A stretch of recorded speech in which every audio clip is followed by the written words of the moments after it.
Allons-y. On y va? On peut mettre le timer?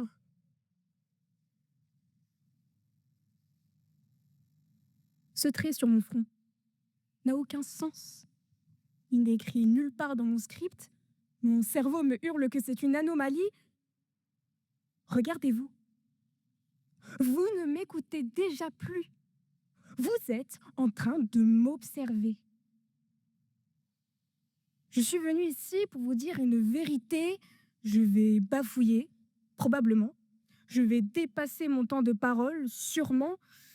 Ma syntaxe fera frémir certains membres de l'Académie française ici présents, et c'est tant mieux, car je ne suis pas venue plaider pour la certitude. Je suis venue plaider pour la rature, pour la bavure, pour la fracture. Parce que oui, mesdames et messieurs les académiciens, j'ai un aveu à vous faire. J'ai peur. Pas de vous, non. Mais j'ai peur de l'exactitude. En montant ces marches sacrées, j'ai senti mes sinus faire des cosinus.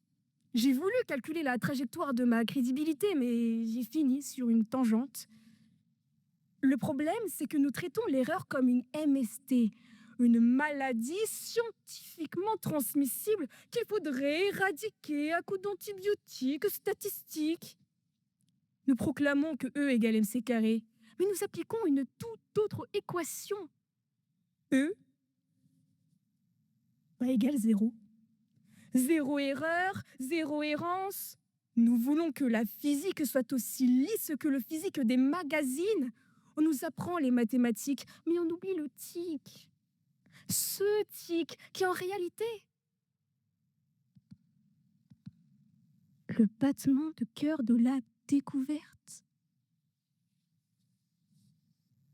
Souvenez-vous, 1939, un élève arrive en retard en cours de statistique, voit 2 problèmes au tableau, croit en toute bonne foi que c'est un devoir à faire, rentre chez lui, galère, transpire, il maudit son professeur sur 3 générations, mais il résout les équations.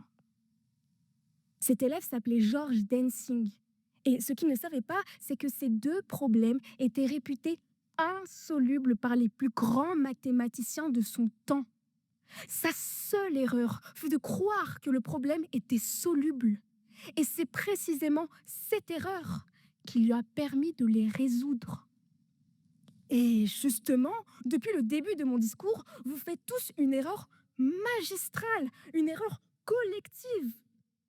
Vous m'écoutez pour confirmer si j'ai raison. Vous cherchez la validation, pas la variation. Si tout ici est carré, parfait, verni, vous sortirez inchangé, satisfait, donc stérile. Vous rentrerez chez vous en vous disant « C'était brillant, j'étais d'accord ». Mais si je trébuche sur un concept, si je laisse un silence trop long, c'est là, dans cette faille, dans ce malaise de 5 secondes où vous vous demandez si j'ai fait un AVC, que votre esprit est obligé de s'engouffrer. Et si vous ne me croyez pas, levez les yeux vers le ciel. Penzias et Wilson voulaient utiliser une antenne pour écouter notre galaxie. Ils étaient agacés par un sifflement parasite. Ils ont tout essayé, ils ont même nettoyé les matières diélectriques blanches pour parler poliment, laissées par des pigeons. L'erreur pour eux, c'était ce bruit. Mais en réalité, ce bruit, c'était l'écho du Big Bang.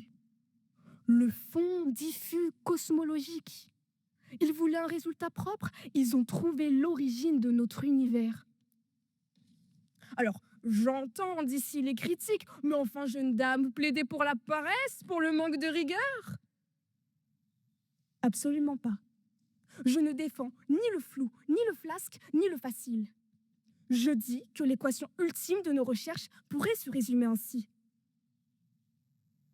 Erreur seule égale échec. Mais une erreur plus observation, plus compréhension égale sérendipité. Mesdames et messieurs, dans 2 minutes, vous aurez oublié 90% de ce que j'ai dit. Vous aurez oublié mes arguments sur Dancing, Penzias, Wilson, mais j'espère que vous n'oublierez pas ce trait de stylo sur nos fronts. Ne cherchez pas à être des génies sans faille. Soyez des génies faillibles. Osez publier vos doutes autant que vos preuves. Alors, comme vous l'avez vu, je termine avec quelques secondes de retard. C'est ma dernière rature. Et elle est pour vous.